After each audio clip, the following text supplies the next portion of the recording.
تاسو ته به هم یو سوال پیدا شوی چې څنګه د ورځې نه راځي او شپې د خلکو کورونو ته ورځي. دا ځکه چې مونږ خبر شو چې دغه سپینګیري بابا عملیات هم کړی، کور کې څه نه لرل، واړه واړه ماشومان یو، اقتصادي ستونزو سره مخامخ وو، په کرایي کور کې ژوند کوو. نو دې دپاره مونږ د شپې ورته ځان ورسوو چې دا یوه شپه هم په خوشحالۍ کې تېره شي، یوه شپه هم د اولادونه یې وږي پاتې نه شي. نو ځکه مونږ دغه د شپې ځان ورته ورسوو چې دغه کوچنیان معصوم ماشومان خدای مه کړه له ولږې نه ضایع نه شي.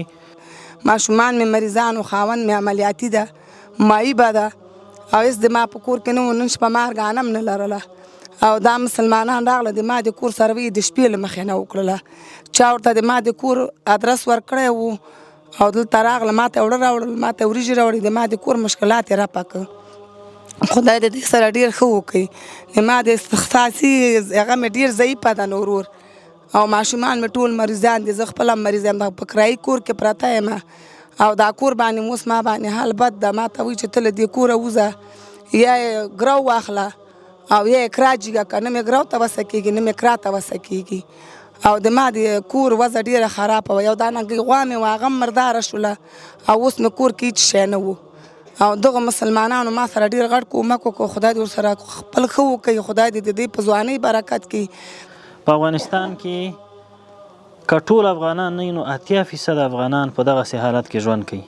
د هر یو حالت دردونکی دی. د دوی خو الحمدلله یو سپینګیری ورته ژوندی شته. ډېرې کونډې خویندې موږ لرو چې هېڅوک هم نه لري، نه ځوان زوی لري او نه خاوند لري. هغوی ته هره شپه او هره ورځ اولادونه ژاړي، ډوډۍ ترې غواړي، لباس ترې غواړي، ګرمه کوټه ترې غواړي. موږ او تاسو به دا خپل ځان باندې ووینو چې کله زموږ او ستاسو اولادونه وږي شي او پیسې کله را سره نه وي، سره د دې چې موږ به مال لرو خو په همغه ورځ به را سره پیسې نه وي چې داسې یو د دوی هغه مشکلات حل کو، نو څومره به دا حالت موږ دردوي.